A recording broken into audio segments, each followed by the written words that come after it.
बोरिजगनि मानथाय सक्तायनो साबनांगिया खालायग्लाक हिंदुस्तान अ स्लोगाननो बुसकांगुना रगै दिनै एप्रिल 25 सालमारि जासलो त्रिपुरा प्रदेश महिला मोर्चानि लुवाजि मुंबाय नेशनेल कांग्रेसनि एमपी राहुल गांधीनि मांकाया स्नामै सकजावै खादमा फुनुग्लायखा तंखा हास्तिनि मन्त्रिग्रा professor doctor Manik Saha BJP हास्तिकासको राज्यसभानि एमपी राजीव भट्टाचार्य तैतंगो त्रिपुरा प्रदेश महिला मोर्चानि जुदा आदंजुक संग्रह नेशनल कांग्रेसनि एमपी राहुल गांधीनो सेजावै बिनि मांकाया स्नामै सकजावै खादमा फुनुग्लायखा त्रिपुरा प्रदेश कांग्रेस भवन बुसकांगो আপনারা সবাই জানেন যে নারী শক্তি বন্ধন অধিনিয়ম যে বিলটা এনেছিল 2023-এ সেটা আইনে পরিণত হয়েছিল এবং আইনে পরিণত হওয়ার পর অনেক সময় আইনে পরিণত হওয়ার পর অ্যামেন্ডমেন্ট করতে হয়। অ্যামেন্ডমেন্ট করতে গিয়ে দেখা যায় যে কিছু কিছু জায়গায় একটু পরিবর্তনের প্রয়োজন, অ্যামেন্ডমেন্ট হয়ই কারণে। তো তার জন্য এখানে লোকসভাতে এটা পার্লামেন্টে আনা হয়েছে যে এবং বিশেষ করে মহিলাদের যে তাদেরকে যে এম্পাওয়ারমেন্ট করা এবং সেই বিষয়ে তো বিস্তারিত আলোচনা হয়েছে এবং সেভাবে আইন কিন্তু হয়েছে। কিন্তু অ্যামেন্ডমেন্টের মধ্যে যেটা দেখা গেছে সেটা হচ্ছে যে সেন্সাস যেটা ছিল যে সেন্সাস নতুন সেন্সাস হবে 27-28-এর পরে সেন্সাস হওয়ার পরে তারপরে আবার এই যখন ডেট লিমিটেশন হবে তখন ইলেকশন হবে, তাহলে এটা 2034 হয়ে যাবে, অনেক দেরি হয়ে যাচ্ছে। তো মাননীয় প্রধানমন্ত্রীজি চাইছেন যে যেহেতু আমরা এই বিলটা পাস করেছি এবং সবাই বিস্তারিত আলোচনার পরে সেটা পাস হয়েছে, সেটাকে খালি শুধু সামনের দিকে এগিয়ে নেওয়া অর্থাৎ 2011-র যে সেন্সাস সেটাকে সামনে নিয়ে রেখে কিছু খালি পরিবর্তন বাস। এর মধ্যেই এই ইন্ডিজোট বিশেষ করে কংগ্রেস এবং অন্যান্য তৃণমূল এবং সিপিএম আরও অন্যান্য যেসব দলগুলো আঞ্চলিক দলগুলো আছে সবাই মিলে তার বিরোধিতা করবে। সত্যিই আমি বলবো যে এর জন্য আমরা এর আগেও আমরা এই বিষয়ে সাংবাদিক সম্মেলনে বলেছি, পুরো ডাটা শুদ্ধ আপনাদের সামনে রেখেছি এবং এটা মহিলাদের প্রতি একটা অবিচার হলো আমি বলবো। এবং এটা কিন্তু ঠিক হয়নি। কোটি কোটি মহিলা যারা আমাদের ভারতবর্ষের লোক সংখ্যার 50% মহিলা, তাদের উপর একটা আঘাত মানে আনা হয়েছে আমি মনে করি এবং তাদের মধ্যে একটা আক্রোশ, সেই আক্রোশের কারণেই আজকের এখান থেকে মহিলাদের তরফ থেকে আমাদের মহিলা মোর্চা এবং মহিলা নেতৃত্ব যারা আছেন তাদের তরফ থেকে একটা ধিক্কার মিছিল এবং আক্রোশ যে মিছিল প্রসেশন সেটা আজকে বেরোচ্ছে। যখনই দেখা গেছে কোনো একটা ভালো কিছু করা হয় তখনই তার বিরোধীরা বিশেষ করে ভালো করে প্রচণ্ড বিরোধিতা করে, তো সেই জিনিসটা নিয়ে আপনারা কীরকম দেখছেন? না, বিরোধীরা তো আমি বললাম যে আগেও আমাদের এখানে অটলজিও বিরোধী দলে ছিলেন, কিন্তু অটলজি কীরকম কনস্ট্রাকটিভ কথাবার্তা বলতেন, ওরা শিখবে না, ভালো জিনিস থেকে কখনোই শিখবেন না, কনস্ট্রাকটিভ কথাবার্তা বলতেন। তো ওনারা তো এটা মনে হয় যেন এই বিরোধিতা করার মধ্যে একটা আনন্দ এবং মনে হচ্ছে এইবার ওনারা সব ইন্ডিজোটের প্রথমবার কিন্তু জিতলো মনে হচ্ছে, ওনাদের মধ্যে সাংঘাতিক আনন্দ। তো এর জন্য আগামী দিন তার যোগ্য জবাব মহিলারা দেবেন আমি বিশ্বাস করি এবং মানুষ এই বিষয়টা কিন্তু বিশেষ করে মহিলারা কিন্তু ভালোভাবে নেন। আপনারা সবাই জানেন যে আমাদের গত 17 এপ্রিল আমাদের লোকসভায় মহিলা অধিনিয়ম বিল পেশ করা হয়েছিল, যে মহিলাদের 33% রিজার্ভেশন সংরক্ষণ, তার জন্য এই বিল লোকসভায় সেটা পাশের জন্য রাখা হয়েছিল। কিন্তু বিরোধীদের চক্রান্তের কারণে এই বিল অনুমোদিত হয়নি। তাই মহিলা মোর্চার দ্বারা বিভিন্ন জায়গায় আমরা এই কংগ্রেস এবং তার সহযোগী দলগুলি যারা বিরোধিতা করেছেন মহিলা বিরোধী, তাদের বিরুদ্ধে আক্রোশ জানানোর জন্য আজকে আমরা সবাই রাজপথে সামিল হয়েছি মহিলা মোর্চার দ্বারা এবং আশা করি আগামী দিন এই মহিলাদের যে সংরক্ষণ, এতে মহিলাদের যে অধিকার আজকে লোকসভায় হোক, রাজ্যসভায় হোক, বিধানসভায় হোক, বিভিন্ন প্রদেশের সেখানে মহিলাদের যে কথা বলার অধিকার সেটাকে খর্ব করেছে এই কংগ্রেস এবং তার সহযোগী দল। এবং আমরা যদি দেখি আমাদের ভারতবর্ষের যশস্বী প্রধানমন্ত্রী নরেন্দ্র মোদীজির নেতৃত্বে সরকার মহিলাদের আত্মনির্ভর করা মহিলাদের সেলফ হেল্প গ্রুপের মাধ্যমে তাদের স্বরোজগার করা, তাদের নামে উজ্জ্বলা জ্যোতি যোজনায় বিনা পয়সায় এলপিজি কানেকশনের ব্যবস্থা করা, স্বচ্ছ ভারত মিশনের আওতায় তাদের জন্য শৌচালয় নির্মাণ করা, সমস্ত প্রকল্প তাদের নারীদের আত্মসম্মানকে ফিরিয়ে দেওয়ার ব্যবস্থা আমাদের দেশের প্রধানমন্ত্রী করেছে।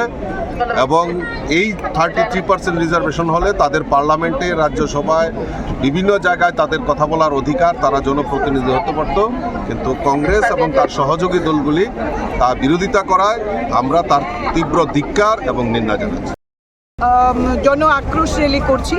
আপনারা জানেন যে সংসদে একটা বিশেষ অধিবেশন ডাকা হয়েছিল 16 তারিখ, এবং নারী শক্তি বন্ধন অধিনিয়ম বিল যে সংসদে এসেছিল, পার্লামেন্টে এসেছিল, লোকসভায়, সেটা ইন্ডি জোট, কংগ্রেস নেতা রাহুল গান্ধীর নেতৃত্বে যে ইন্ডি জোট, সেই জোটে আমাদের এই বিলকে, দেশের সরকারের এই বিলকে তারা সমর্থন করেননি।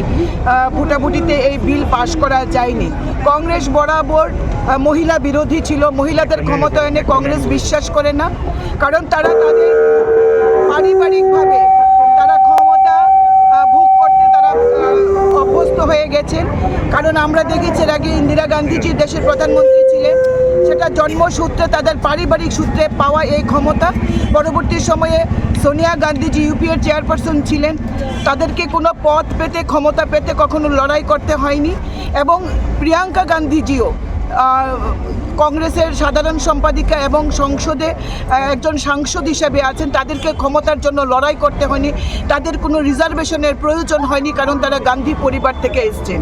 কিন্তু এই দেশের মহিলাদেরকে রাজনীতিতে সুযোগ করে দেওয়ার জন্য দেশের প্রধানমন্ত্রী নরেন্দ্র মোদী চাইছেন, তিনি চাইছেন দেশের 1/3 মহিলা যেন সংসদে এবং রাজ্য বিধানসভাগুলিতে প্রতিনিধিত্ব করতে পারেন।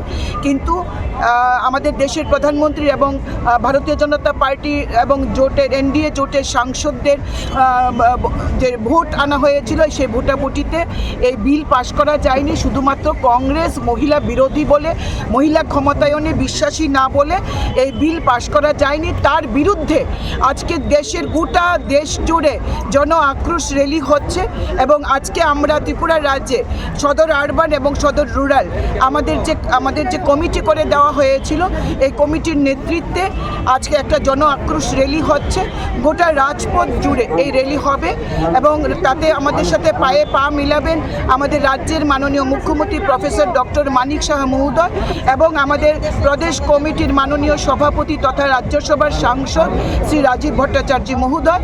আমাদের সাথে কর্পোরেটররা থাকবেন, আমাদের বিধায়িকাগণ থাকবেন, আমাদের সাথে জেলা সভাধিপতি যারা মহিলারা রয়েছেন তারা থাকবেন, আমার ভাইয়েরাও থাকবেন। কারণ আমরা ভারতীয় জনতা পার্টির কার্যকর্তারা আমরা চাই মহিলা ক্ষমতায়ন হোক, এই দেশের 1/3 মহিলা রাজনীতিতে সুযোগ পাক, দেশকে এগিয়ে নিয়ে যাক।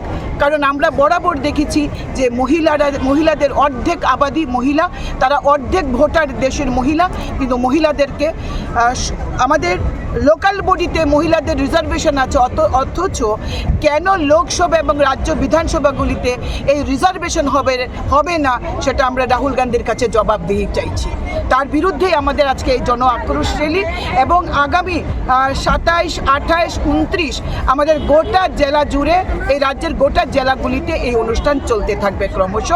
এবং আগামী কিছুদিনের মধ্যে আমাদের একটা মশাল র্যালিও আজকে আমাদের দিল্লি থেকে আমাদের নির্দেশ দেওয়া হয়েছে, সেটাও আমরা সংগঠিত করব। এই মহিলা ক্ষমতায়ন বিল যতদিন পাশ না করা হয়, ভারতীয় জনতা মহিলা মোর্চা আমরা আন্দোলন চালিয়ে যাব। এবং দেশের প্রধানমন্ত্রী নরেন্দ্র মোদীকে আমরা বার্তা দিতে চাই, ত্রিপুরা প্রদেশের মহিলা মোর্চা আমাদের প্রধানমন্ত্রীর সঙ্গে আমরা রয়েছি, আমরা মহিলা ক্ষমতায়নে বিশ্বাস করি, আমরা চাই মহিলা ক্ষমতায়ন হোক। করার জন্য রাজনীতির মধ্যে নিজেদেরকে যে প্রতিষ্ঠা করতে চাইছি, এই ধরনের দীর্ঘ এটা কিন্তু কোনো এরকম ব্যাপার নয় যে কেউ কাউকে টোকেন দিচ্ছে, মানে ভালোবেসে টোকেন দেওয়ার কোনো ব্যাপার ছিল। এটা মূলত মহিলাদের একটা অধিকার, যেটা দীর্ঘদিন ধরে কিন্তু এটা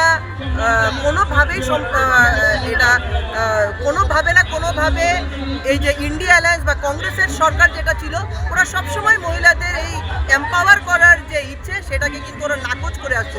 মাননীয় প্রধানমন্ত্রী নরেন্দ্র মোদীজি দীর্ঘদিন ধরে উইমেন এম্পাওয়ারমেন্টের এই বিষয়টাকে উনি বারবার পদক্ষেপ নিচ্ছে, কিভাবে মহিলাদেরকে 33% রিজার্ভেশন অফ উইমেন করতে পারে সেই জায়গাতে রাজনৈতিকভাবে যারা লোকসভাতে বা স্টেট অ্যাসেম্বলিজগুলোর মধ্যে। কিন্তু আমরা দেখলাম যে ইন্ডিয়া অ্যালায়েন্স একজোট হয়ে যেভাবে অপোজ করলো মাননীয় প্রধানমন্ত্রী, সেই অপোজ আমরা বলবো কি উইমেন এম্পাওয়ারমেন্টের অপোজ করলো যেভাবে, এবং যখন যখন মহিলাদের জন্য ওরা মহিলাদের অপোজ করেছে তখন তখন ওদের কিন্তু ডাউনফলই হয়েছে।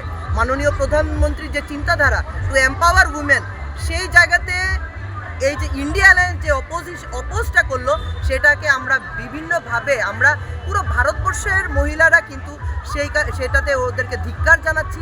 আমরা আজকে একটা ধিক্কার মিছিল বের করছি, কেননা আমরা চাইছি যে 33% রিজার্ভেশনের এই যে রিফর্মটা সেটা যেন হোক, সেটা যেন পাস হয় সেই বিলটা, এবং ওদের যে বিরোধিতার সেটা আমরা তীব্র নিন্দা জানাচ্ছি।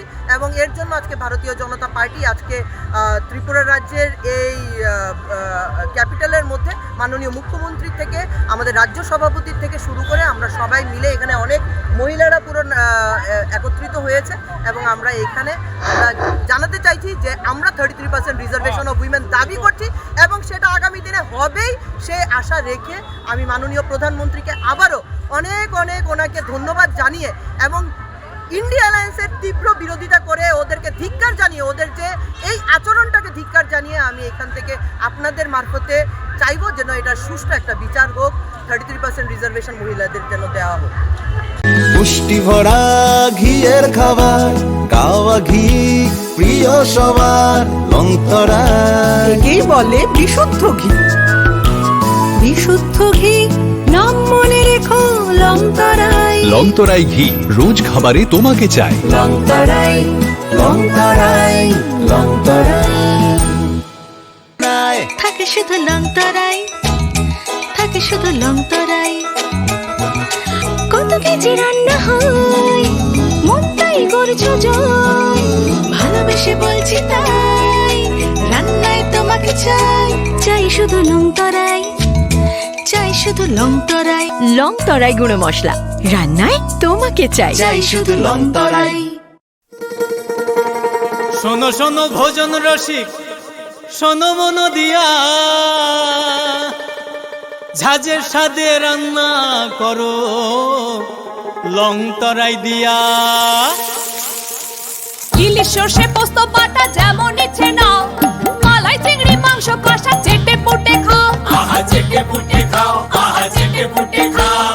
লংতরাই কাচ্চি ঘানির সর্ষে তেলে টেস্ট, যে খাবে সেই বলবে লংতরাই বেশ। লংতরাই সর্ষের তেল, ঝাঁঝে স্বাদে তোমাকে চাই। আহা লংতরাই বেশ, আহা লংতরাই বেশ।